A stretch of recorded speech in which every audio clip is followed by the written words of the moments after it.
Okay, just checking that we are live. And yes, looks good. Hello, how are you today? I'm doing well. How are you? I'm good. Can you just tell me how to pronounce your name?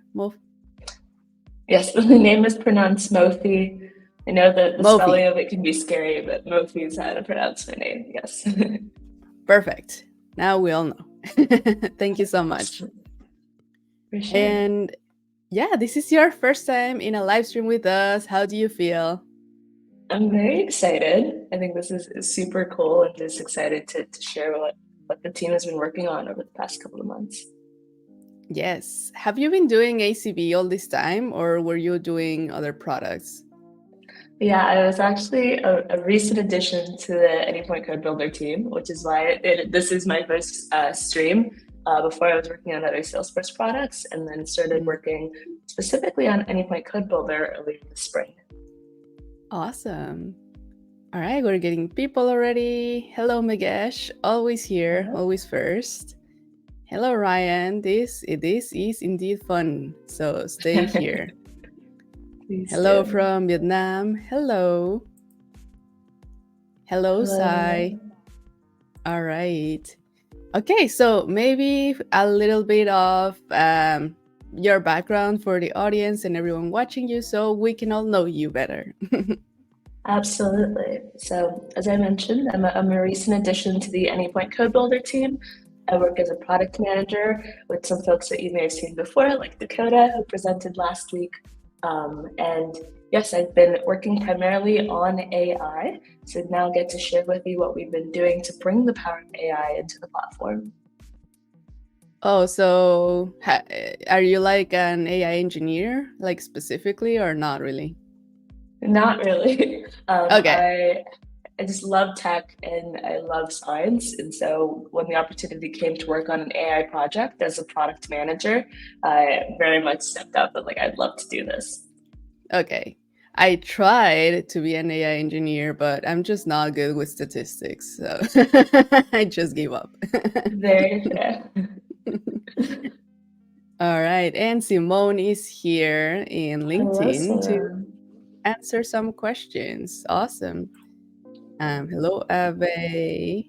Hello, good morning. And Simone says, we love having Mofi on the ACB team. Yay. Thank you, Simone. And hello from DC, Danny. Thank you for joining. All right. So, what are we going to be doing today? I know this is part of a series of the ABCs of ACB, and we cannot say that a lot of times because it gets confusing. But yes, this is B, boosting efficiency. So, what are we going to do today then? Yeah, so as Alex mentioned, this is the second part of the ABCs of ACB series. Very hard to pronounce, but we love those tongue twisters. And while Dakota walked us through how you can architect APIs with ACB last week, and this week I'll be showing you folks how you can boost your efficiency by using AI within the platform, as well as a lot of other capabilities that we get with Anypoint Code Builder. Perfect. Let's get started then. Sounds good. So I will start sharing my screen Yes, and got we'll it. do some context setting. So this is our wonderful calendar of all the events that we're doing over the past week and the coming weeks. So as I mentioned, architecting APIs in ACB happened last week with Dakota. I'll be focused primarily on how we're using AI within the platform. And then next week, our wonderful product lead, Simone, will come on to talk about how you can connect systems with Anypoint Code Builder. And for those who haven't yet been introduced to Anypoint Code Builder, Anypoint Code Builder is the next generation of API and integration development within MuleSoft. It enables you to use modern cloud-native tooling powered by VS Code. That was a big jump from our other mature IDE called Anypoint Studio. And we wanted to bring all the user journeys with relation to API and integration development into one single environment. So for Anypoint Code Builder, you can design your APIs, you can implement against them and develop those key integrations before being able to deploy them. Again, all from the same IDE. And then lastly, we wanted to do so with the power of AI. Obviously, AI has been all the hype recently, but we wanted to make sure that we were using AI within the platform in a way that was really helping our developers become more productive and more efficient. And that's why we wanted to bring the power of Einstein into Anypoint Code Builder, because it not only allows our developers to become more productive and efficient, but makes sure that there's a grounded, secure mechanism to do so. I know with AI, there's been a lot of conversation around privacy, around data, around security, all warranted. And by going through the Einstein trust layer, which I'll introduce a bit later in this session, you are able to create those secure connections to LLMs and deliver AI features and AI responses with confidence. Awesome. And so for folks who are somewhat familiar with Anypoint Code Builder, we've always had two methods of development. We've had clicks in the canvas, and there's a lot we're doing there to enrich that experience, but also being able to type directly within the XML view. And what we're doing by integrating Einstein, or our AI persona capabilities into Anypoint Code Builder, we enable the integration developers to get started with prompts. So this is the ability to describe your business logic from natural language prompts and then enable Einstein to build your flows for you. And as part of that, Einstein for Anypoint Code Builder, which is our AI feature, will be piloting this month when Anypoint Code Builder for Desktop goes GA.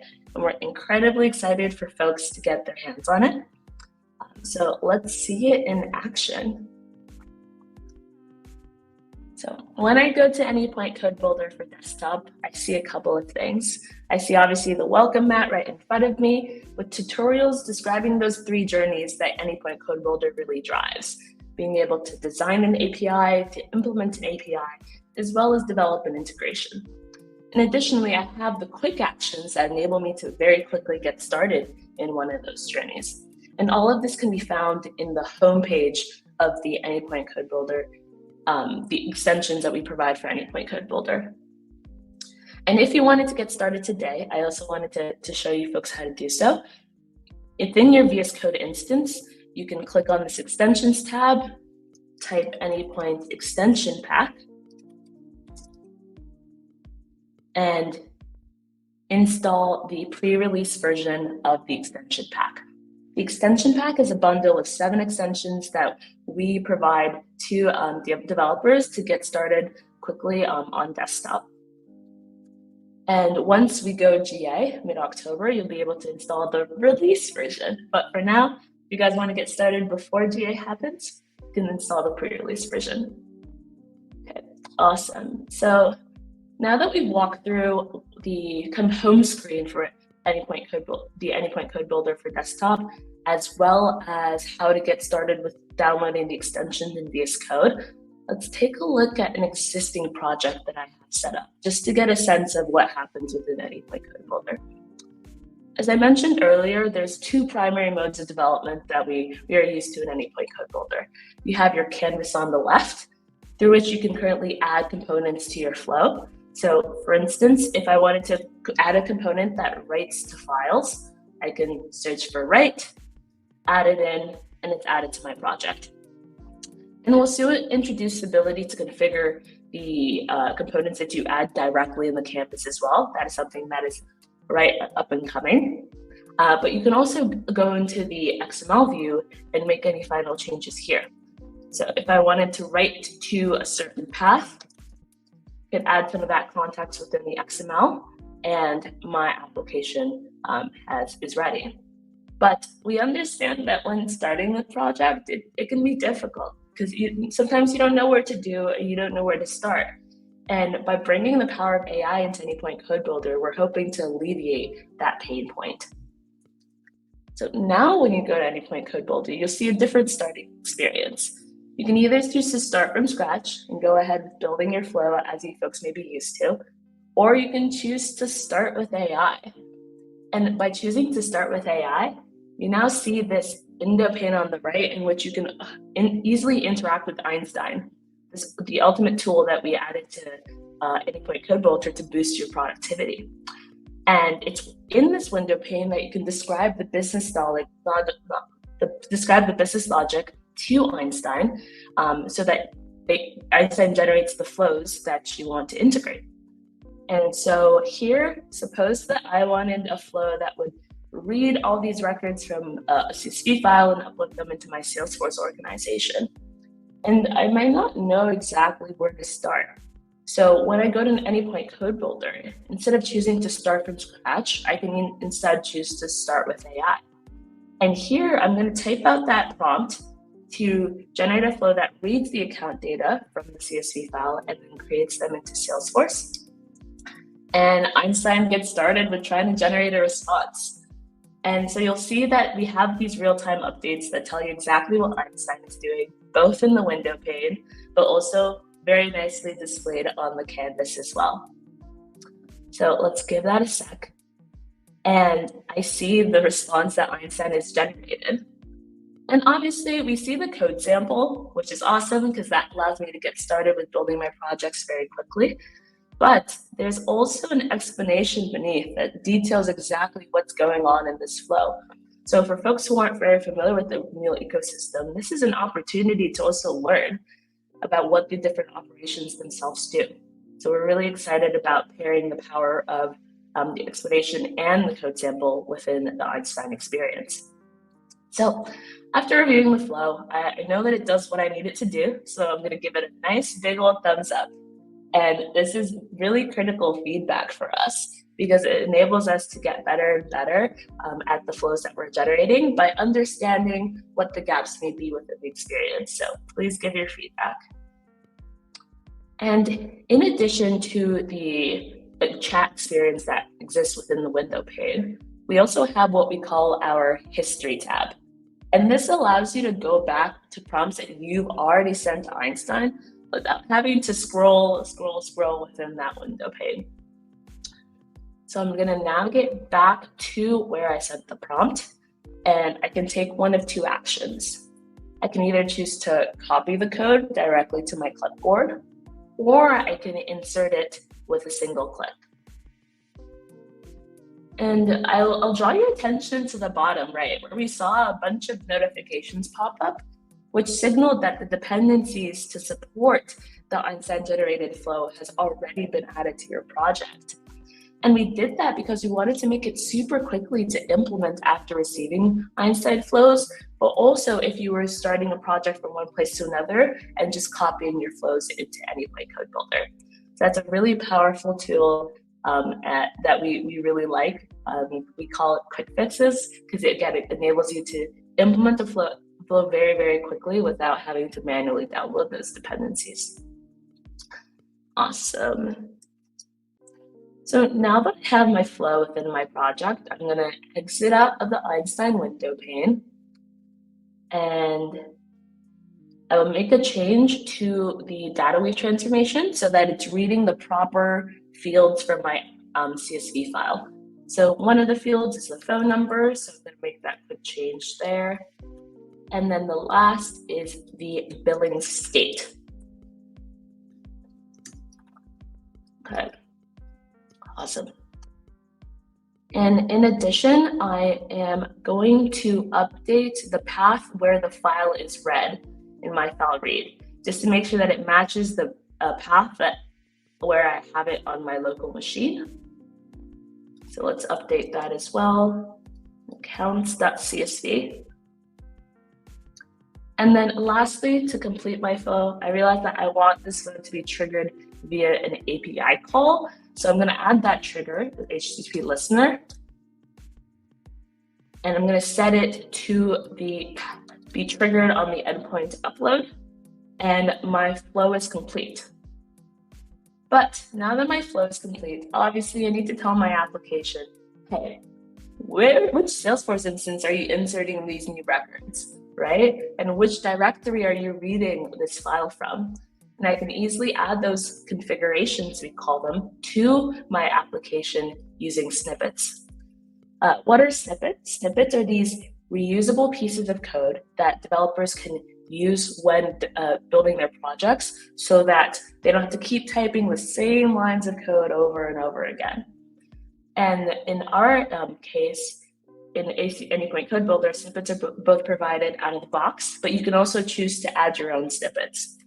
So I'm going to insert the snippet that triggers the endpoint, or rather configures my connection to the endpoint. And then I'll also insert a snippet for the file so that it knows which directory to read these files from. Again, the dependencies to support this have automatically been added to my project with me not having to do anything additional. Awesome.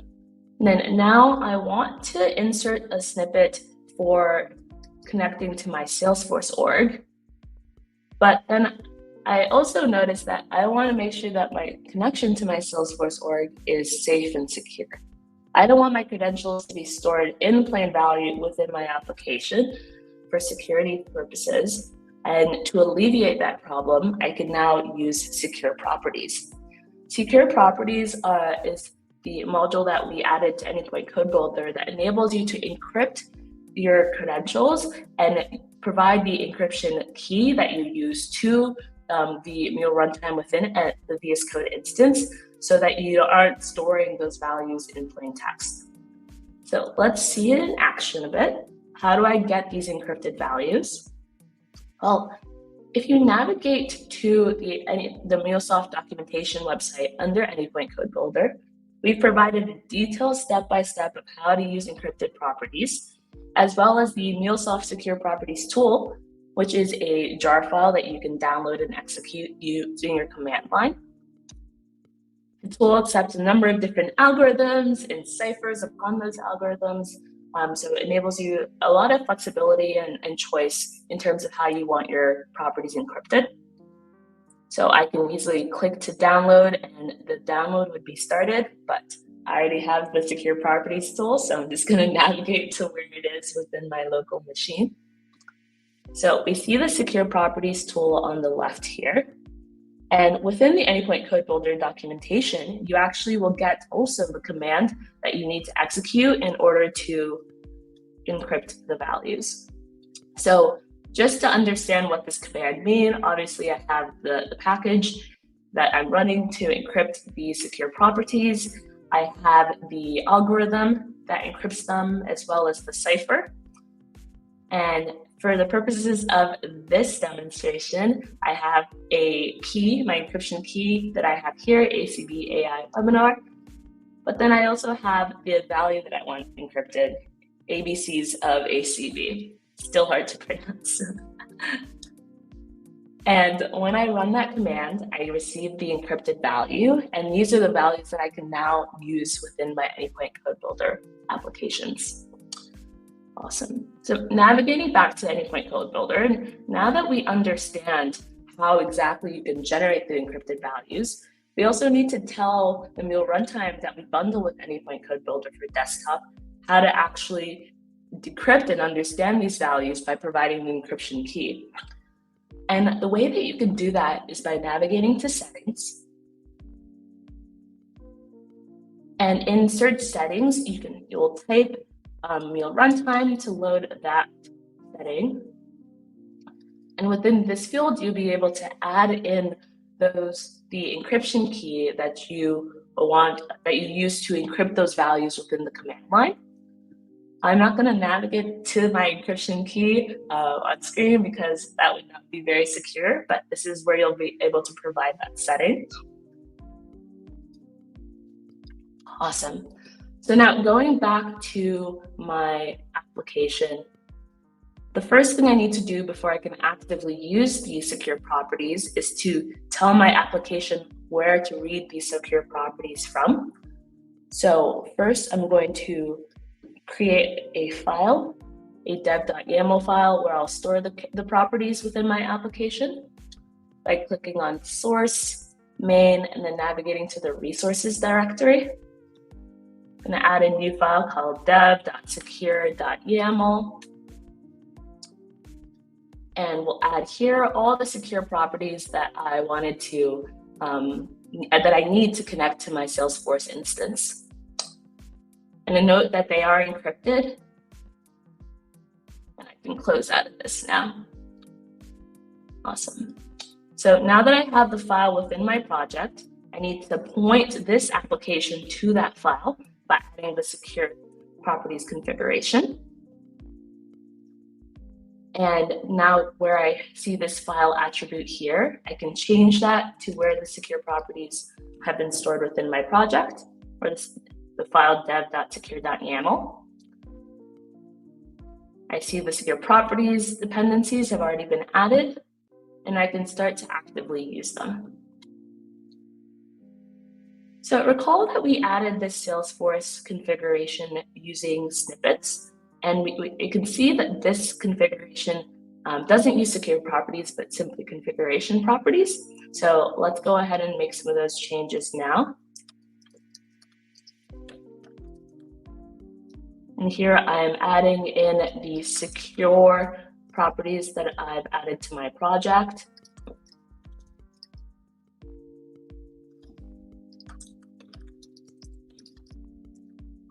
And I'm all set to go and running my application. And because I know that I'm going to use this secure configuration a lot, this is a perfect use case for a snippet that I could add into my snippets file. So I can, again, easily type this configuration and have it automatically use the secure properties that I've defined in my project. And so the first thing I'm going to do is I'm going to add this snippet to my snippets file. And I can do so by opening command line in VS Code, either by pressing Command Shift P on Mac or Control Shift P on Windows, clicking to configure my user snippets. I have an existing snippets file, so I'm simply going to open that file. And here I see a couple of other snippets that I've already added to my project. And I'm going to add the new one, a secure Salesforce configuration, to the bottom. So let's copy and paste. And to enter in a new snippet, you'll need a couple of different things. So this label, then the prefix or the shortcut, I like to think of it, that will actually trigger this snippet to be launched within VS Code, as well as the snippet itself. And note here that I have all the secure properties that I mentioned as part of this Salesforce configuration. And now that I've saved my snippets file, I can go ahead and use this new snippet that I've just added. So let's go out of my snippet file. And just to show how to use snippets, I'll delete the Salesforce configuration that I just added, and now use the snippet to add it back into my project. And like I mentioned, that prefix that you provided in your snippets file is what signals or maps to the snippet that you added into that body. And I am all set to go in running my application. So while this application runs locally, I'm going to put it in debug mode. Let's go to all the records that I want to insert into Salesforce, as well as my Salesforce org. So on the left here, I have all the records, as I mentioned, with the 3 fields being name, phone, and billing state, which I configured in my data wave transformation. And then on the right, I have the Salesforce organization with all the different accounts that I currently have. And now the flow will take the accounts of this CSV file and then add them into my Salesforce organization. Let's see. So I see that my application is deployed. And since this flow is triggered by an API call to the upload path, I'm going to start that API call. So I see create accounts within the client, API client that I have within my VS Code instance, through which I can send API requests easily. And I have it on the upload path. So I'm going to send that request. and I received the response. And so when I refresh, I should now see all of the accounts from the CSV file within my Salesforce instance.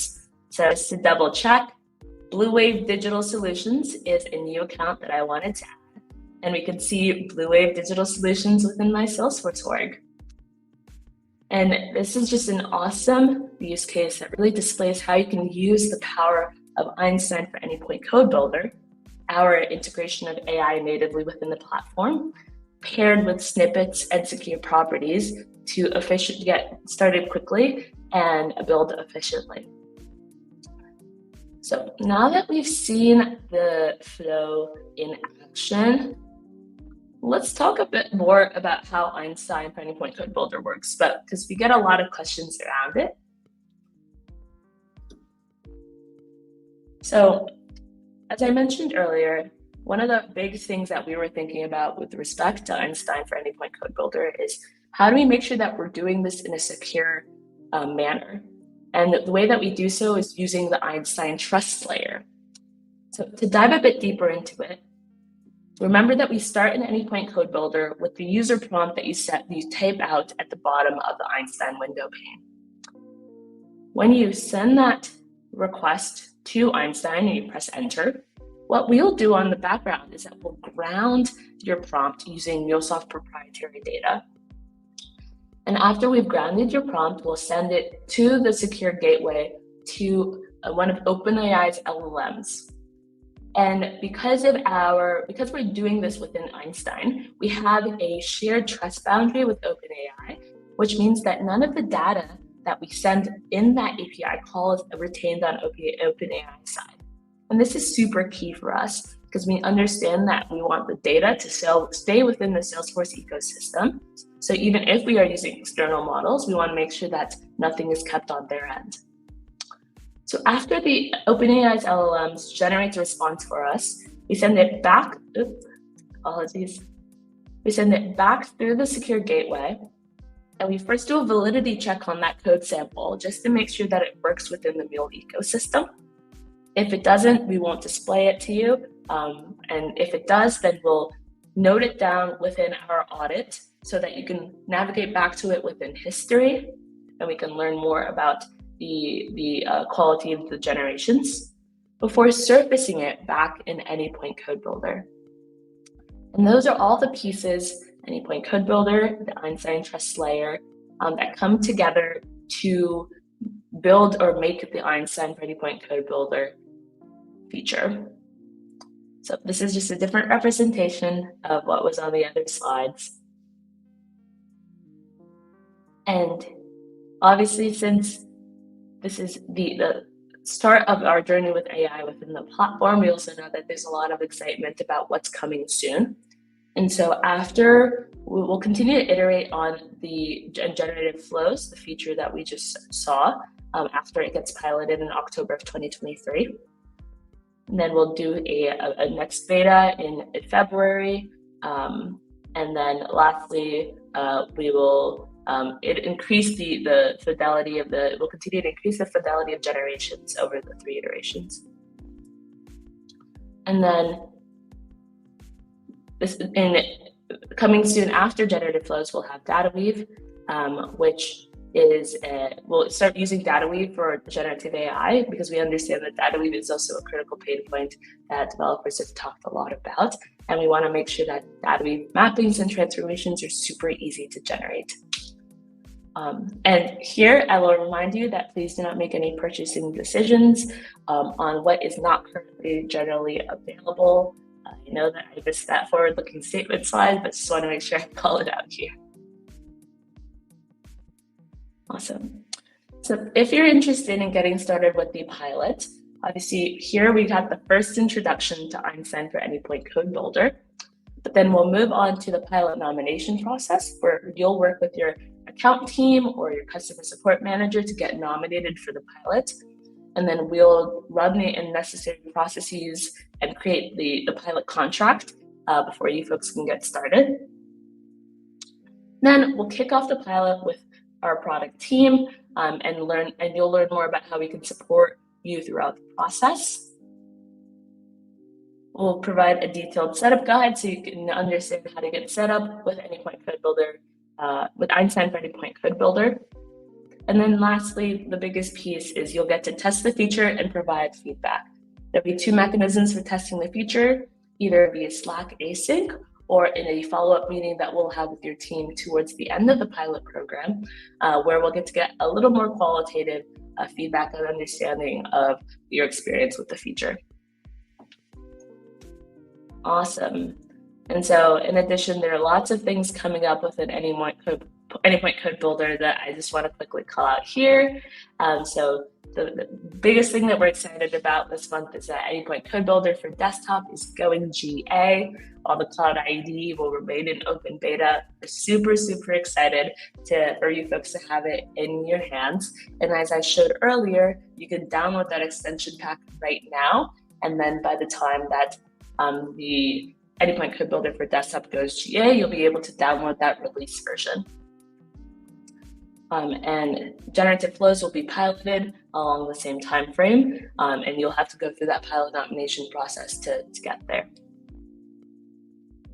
And in February, we'll continue to iterate on generative flows, as well as get that basic GUI config in, which enables developers to do their configuration for the different components without the need to use XML. And we're really excited to see how the canvas will be transformed as a function of that. And then coming next year, we'll see the Cloud IDE go GA. It will have support for MUnit tests as well as data weave expression builders. And yes, thank you so much for tuning in and listening. I hope that folks are excited about how we're boosting efficiency within ACB using AI, as well as some of the other cool features that we have by building on top of the Visual Studio Code ecosystem. And next week, as I mentioned, Simone will walk us through how you can connect systems with ACB with a Twitch stream on the 12th and a meetup on the 10th. And we're super, super excited for her to show you folks how to do so. And lastly, I'll call out again, Anypoint Code Builder for desktop is going GA October 16th. Please get excited. We are incredibly excited to have this milestone and get the platform in your hands. And yes, that was it from me. All right. That is super cool. We had some questions that Simone was answering. I just wanted to bring them in the screen. So first one was, what happens with Anypoint Studio? Simone kind of said that Studio will be around for several more years to give users time to migrate to ACB. Is there something you want to add to that? Yes, I want to just add on top of that obviously Studio is our beloved product, and we understand that a lot of folks use it, and we're not going to just take that away without giving a sufficient enough time to migrate over onto Anypoint Code Builder. And so while Anypoint Code Builder is the next generation IDE, is where we want to pull all our customer base, we'll have some period for transition. I know I will for sure start using ACB, even if it's not ready. All right. And Ryan had asked, can we try a crowdsource prompt? Something like, make this flow loop over the CSV lines in batches of 5. And Simone kind of said that, yes, that is possible, but do you want to add something to that? Yes, so in terms of what we've done so far with the pilot, what we've enabled is we want to improve the quality of responses beyond what OpenAI offers out of the box, right? Because it's not sufficient if you can go to ChatGPT, type in the same prompt, and get a good response or the same quality response. So instead, we have a lot of things going up in the background where we're taking MuleSoft proprietary data and adding it to the initial user prompt to really give the context to the LLM that it needs. And we're working with the machine learning team to execute exactly how all of those things come into play. And so in the first release, we worked on improvements to Salesforce, DB, HTTP and email connectors. And then in next release, we want to really tackle use cases with NetSuite, SAP, etc. So we're just continuing to expand the set of connectors and systems that we optimize the AI for and to do. All right. And then also Ryan said, yes, this pilot is like the Top Gun Academy. I hope I qualify. Yeah. I don't even know if I'm going to have access, Ryan. So we'll see. So excited about the fine-tuned model. Yeah. Cool. All right. So we still have less than 30 minutes. So do you have something else that you want to try out, Muffy, or maybe I can just go through it? What are your thoughts? Yeah, I think we can run through some of the other use cases within the, let me stop sharing. Can potentially run through some of the other use cases with Einstein. So as I mentioned, I think Einstein is really positioned right now for a lot of the core Salesforce use cases. So another one that I like showing is for generating, sending an email when cases are generated in Salesforce. We have database to Salesforce syncs, etc. But let me share my screen again. Yeah, let's see them. All right, got it. Okay. So in the Einstein window pane, one of the other example prompts that we provide, just to give folks a sense of how to craft these prompts, is this generative flow that sends an email when a new case is created. And Einstein is composing. I think one thing to note is that we are using, this is live, we are using an LLM to generate these responses. So it might take a sec or two for the responses to load because we want to do all of that grounding as well as do the validity check. So don't you worry if you see Einstein is composing for a couple of seconds. That is absolutely normal to see within the window pane. And then this is the flow that was generated. And I see a couple of different things. I see that new object listener, which is awesome. And then I see it actually adds some business logic, where it checks that the case number is null before it will send that email, which is something cool that's happening behind the scenes. So you can actually go ahead and insert that new one into my project just to see how it works. And so as an overview, again, we have a new object listener that's listening for the cases to be created in Salesforce before it extracts the case number as well as the case status from that payload that we get from the new case.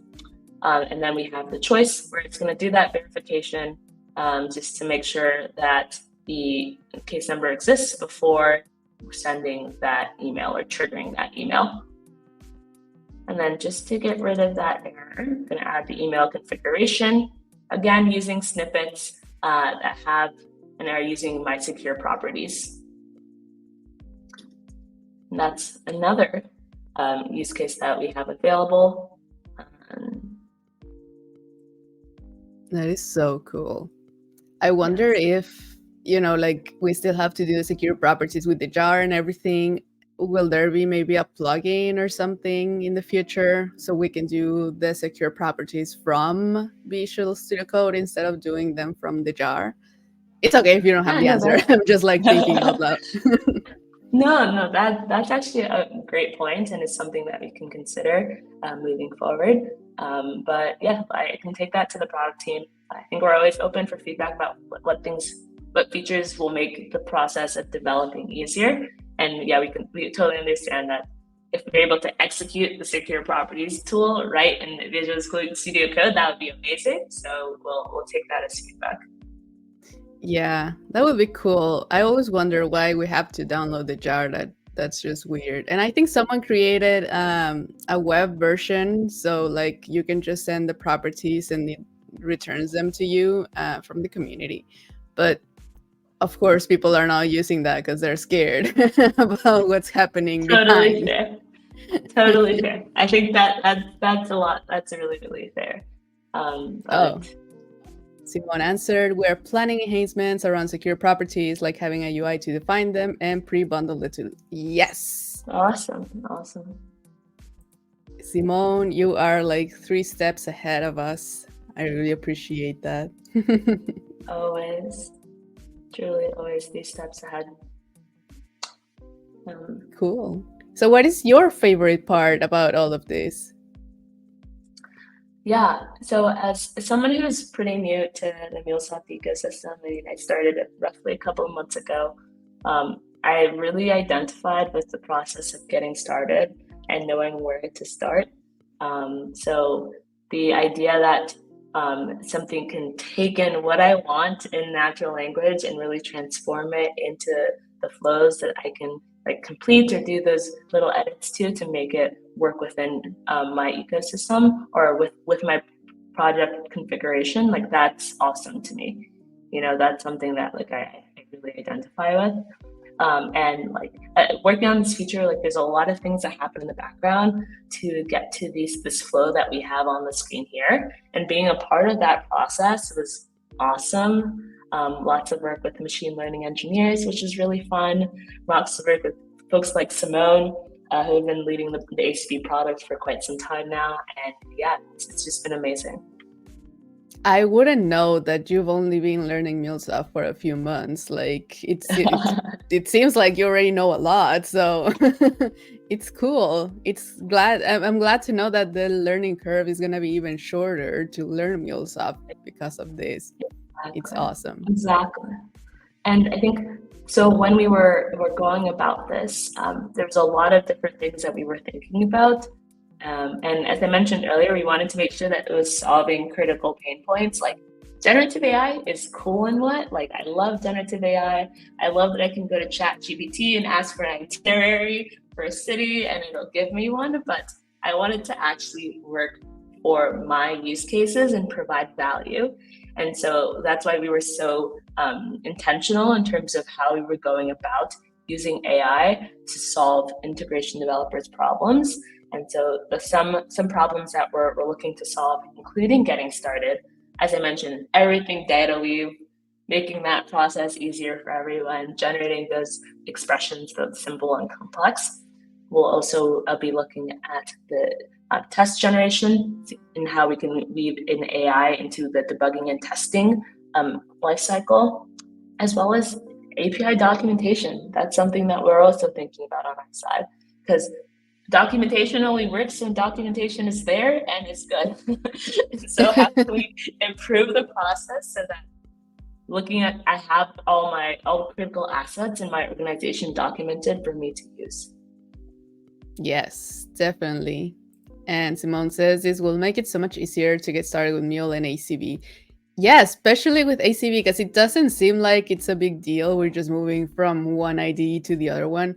But like I had never used Visual Studio Code before, so it was really hard for me to understand the differences from the IDE. Like just Visual Studio Code, let alone ACB, like just Visual Studio Code was hard. So I'm sure a lot of the muleys out there are having the same issues. Like they're confused of where everything is. Yes, this Totally. is so And cool. I think something to add about our decision to go move with Visual Studio Code. We recognize that this is one of the IDEs that lots of folks use in their development process. And more importantly, it's a lightweight, performant way to easily get started. I mean, you don't even need to go to the Anypoint website and enter in your credentials so you can download the Studio file anymore, Studio package. You can simply have your VS Code instance and just download the extensions. And then on top of that, you also have access to all the other Visual Studio Code extensions that you may need. So recall earlier when I was sending the request to the endpoint that I'd configured for my application, all that I needed to do was to have this API client, which I downloaded from any Visual Studio Code, and then configure the request in the API client, and I could easily test without leaving Visual Studio Code No more going to Postman to figure out which requests and how to configure them. That's really the beauty of building on top of an ecosystem.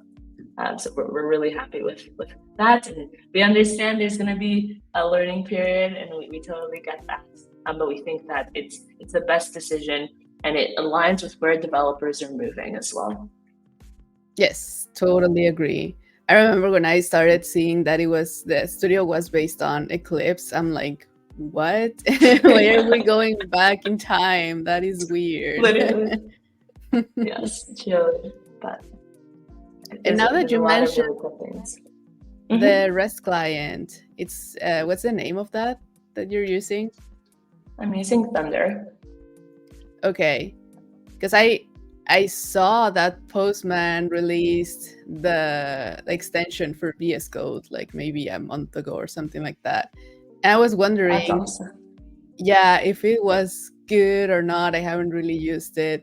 But now this one that you're showing me, it looks so lightweight. Postman is getting like heavier and heavier by the time. So now I kind of want to check those two out to see where the difference is. Totally. I think, yeah, we've been using Thunder Client for a while. I used Thunder Client back in my college days as well. Oh, so it's also the client that I'm more familiar with, to be quite honest. But yes, it's awesome to see that like you get all the extensions that other systems or platforms add within the same like unified IDE. So like if I wanted to search for the Postman one, oh yes, wow, then I can install it and start using it here. Yeah, it's so easy. Exactly. Yes, and you also have the version control system, which is also great. And I think that comes natively to VS Code, right? You don't have to install any extension. It does come natively to Visual Studio Code, so it's going to be a good way to keep track. So we encourage, obviously, being on the latest version of Anypoint Code Builder just to make sure that it works, that you're keeping up to date and getting the value of all the features that we're adding as soon as they're released. But once we go GA, the versioning will now be available in this drop down over here. Yes. Do you know what time is the GA going to be released? I do not know what time it will be released, but That's all right. I can follow up with Simone and check if we have a timestamp available. I feel like if this was in real life, I would be lined up at like 12 in the midnight trying to get in. So yeah, this is cool. This is cool. All right, I'm super excited about this. Can't wait. So 16 was 16, right? Yes, October 16th. That is the big date. That is when Anypoint Code Builder for desktop will be going GA.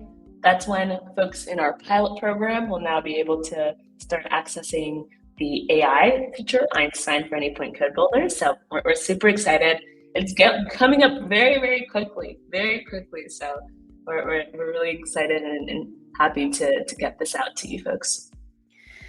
I can't wait to have people live streaming their stuff because people just come and they are ruthless and they try to break everything right here on the live streams and they actually do break stuff. So I see Ryan, for example, he's here, hopefully still. I can see Ryan coming here and trying to just send like a bunch of different things to see how to break it. That's super fair, and that's what we want. Yeah.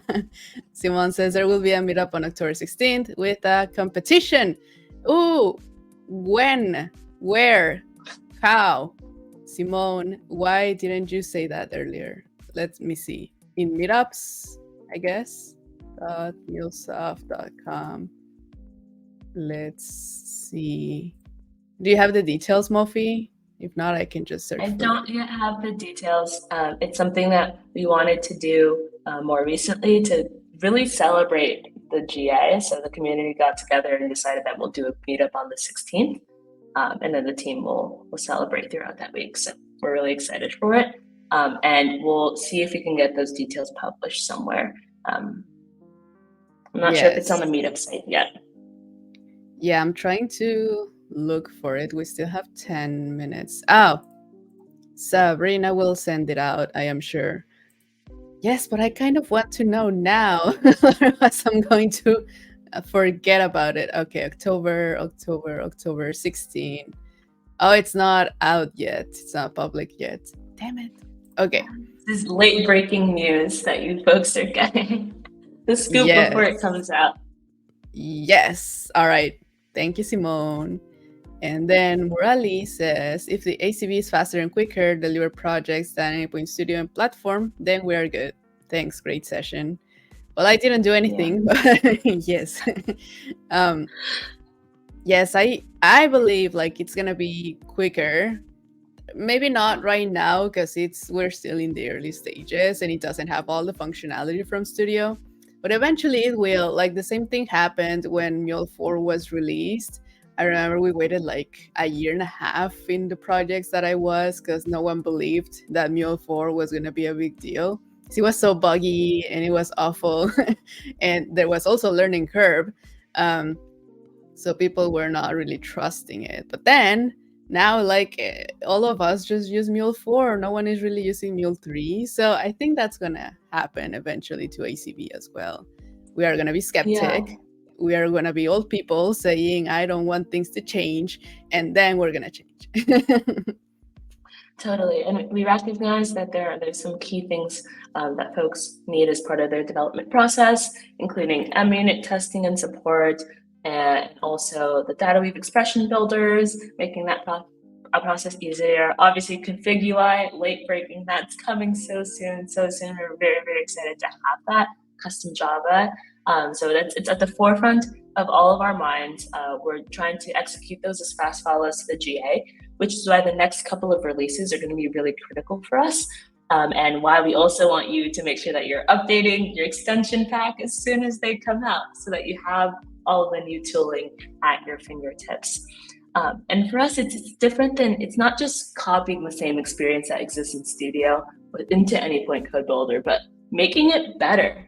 Like, how can we actually improve the development process? How do we make sure that folks are comfortable in their workspaces and have all the power that they need at their fingertips? And so improving the user experience has also been critical for us, which is why we're so excited about Anypoint Code Builder and the value that it offers. Yes, definitely. All right, so we are almost done. So maybe you want to talk about the next, the C of the ABCs. Yes, so as I mentioned, Simone is going to be kicking off our third part of the series, Connecting Systems with Anypoint Code Builder. And she'll be doing a meetup on October 10th, followed by a Twitch stream on October 12th. Meetup will take place 8 a.m. next Tuesday, Twitch stream 7:30 a.m. next Thursday. So in 1 week, exactly where you were, just right here. That's where the Twitch stream will take place. Awesome. I didn't ask you, are you a morning person or not? I am a morning person. I prefer to wake up early and get all my stuff done. And so I actually really like starting my day at 7:30 a.m. PT because now I feel like I have so much time.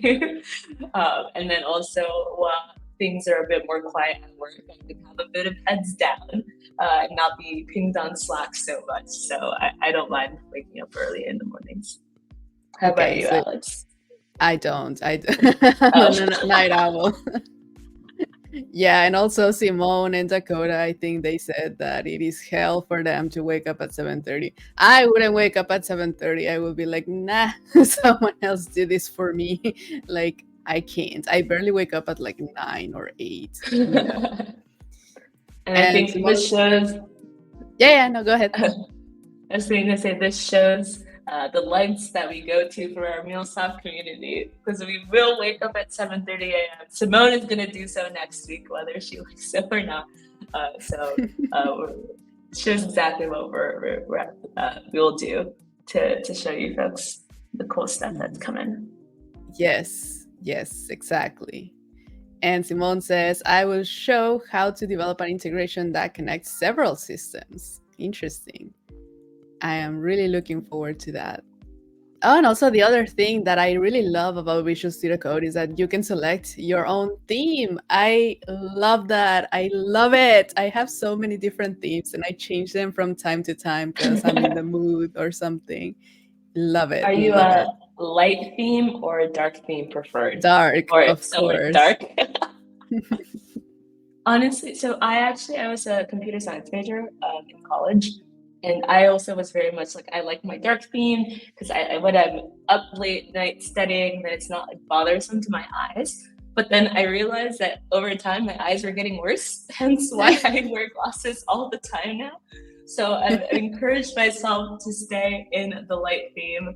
But yes, we also do the dark theme is represented as part of Anypoint Code Builder. So whichever theme that you choose, it'll be reflected, and can show you folks how to do that. Let's see. So if I wanted to change it to dark theme, I get it's a lot cooler. I completely agree. It's a lot cooler. I just do it for my eyes now. Yeah, it's fine. And Simone says there's a Dracula theme. Interesting. Yeah, I have a I don't think lot of different themes. You don't have it? No, because I'm Nah. very unoriginal when it comes to the themes. So I don't think I've explored the full extent of all the themes within VS Code. Oh, no, I have a lot. Right now I have some like purple and orange, so Halloween-y kind of theme. I love it. I love it. Alrighty. I guess that's all for this live stream then. This was super fun, Mofi, and super insightful. We're really looking forward to that. And I am sure Ryan and other people are gonna be here. What? You have to install that extension. It's new for Halloween. Oh, okay. Will do. Thank you, Simone. There are also some Cody teams. Oh, I didn't know that. And you can see like the little, what is it, the bear? That's a bear, right? I don't know. Interesting. Well, Yes, thank you, yes, Cody. Simone. You're not even presenting and you give us a lot of insider's knowledge. So thank Always. you. We call her the ninja on the team because through all of our different meetups and Twitch streams, she's there answering all the questions and making sure everyone has the information that they need. So it's awesome. And we love Simone. She's awesome. And at 7:30 a.m. So that's commitment. Yeah, it's a bear. Okay. All right. This was so much fun. Loved it. Thank you so much, Mofi. And for all of the people watching, remember to follow us on twitch.tv/MuleSoft_community.